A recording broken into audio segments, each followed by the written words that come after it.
In today's video, I'll be sharing what to do with your old assignments, class notes, and why you should keep your syllabus in case it comes in handy someday.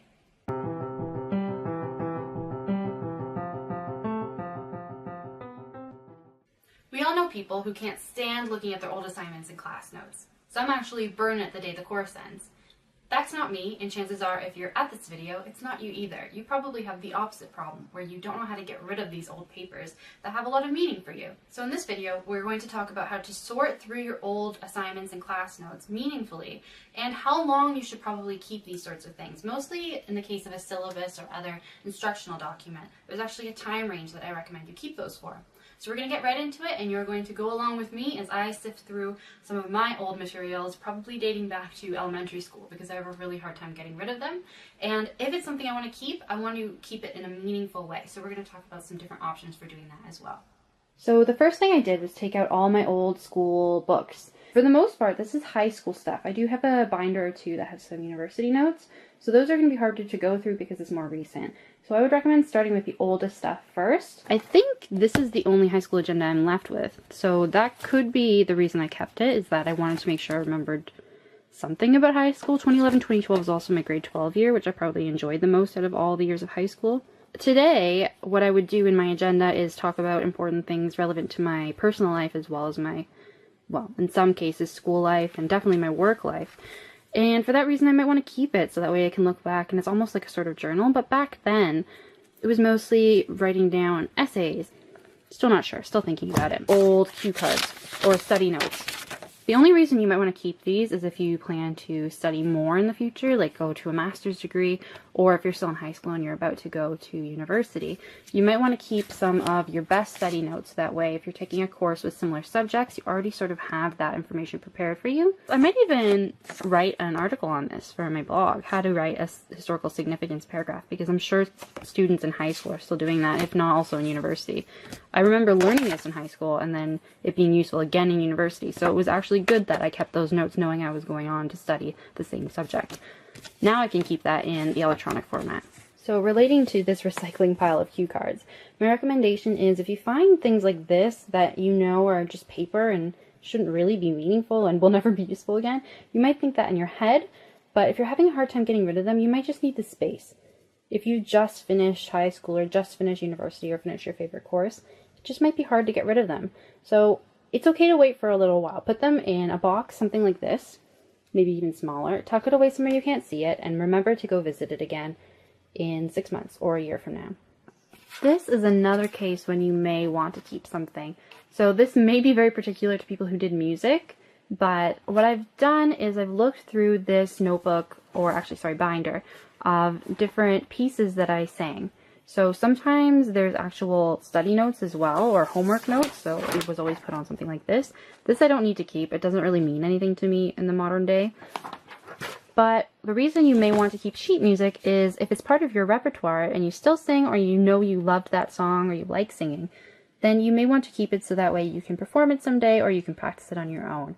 The reason I've decided I'm probably not going to keep this is partly because this sheet music, it's just a photocopy anyway, and it's sort of ripped over here. It would be hard to keep in a binder. I've clearly at one point tried to keep it and put holes in it. But also, I probably will not need the accompaniment for this anytime soon in the foreseeable future, and if I do, I can always buy it. I'll never forget this song, so I'm deciding to get rid of it.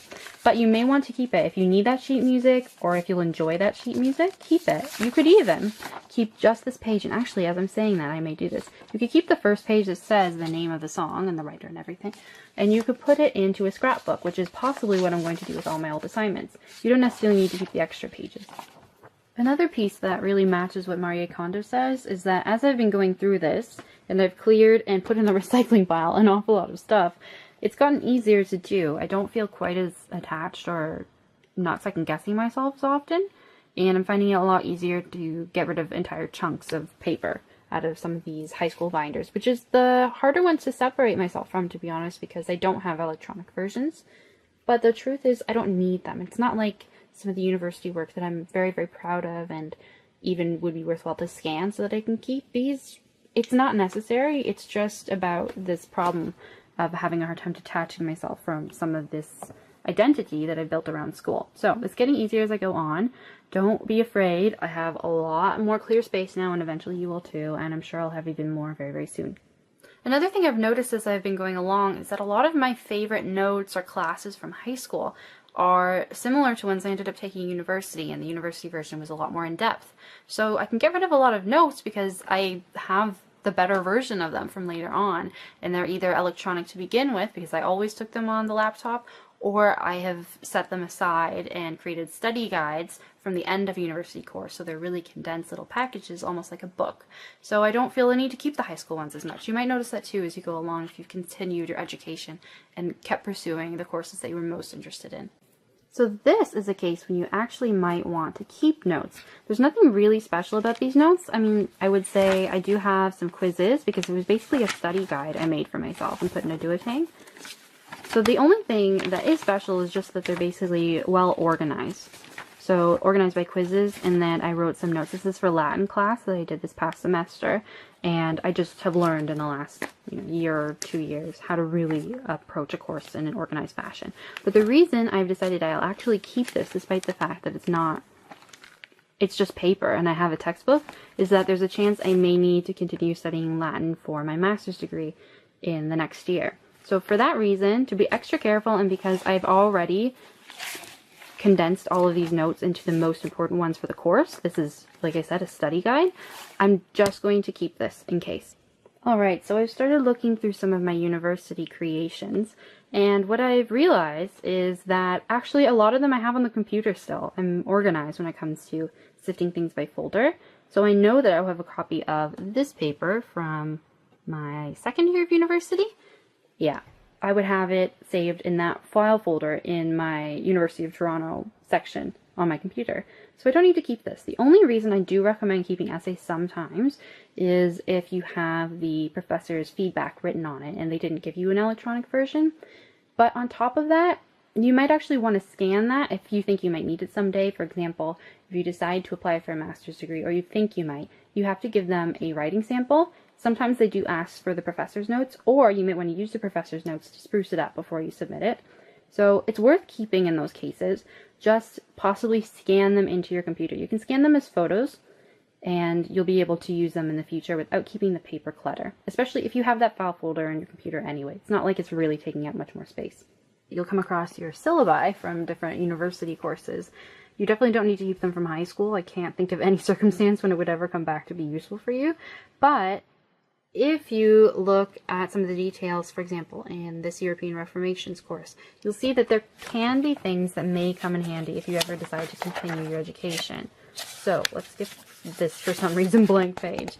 And it's basically broken down into the different assignments that you would have had.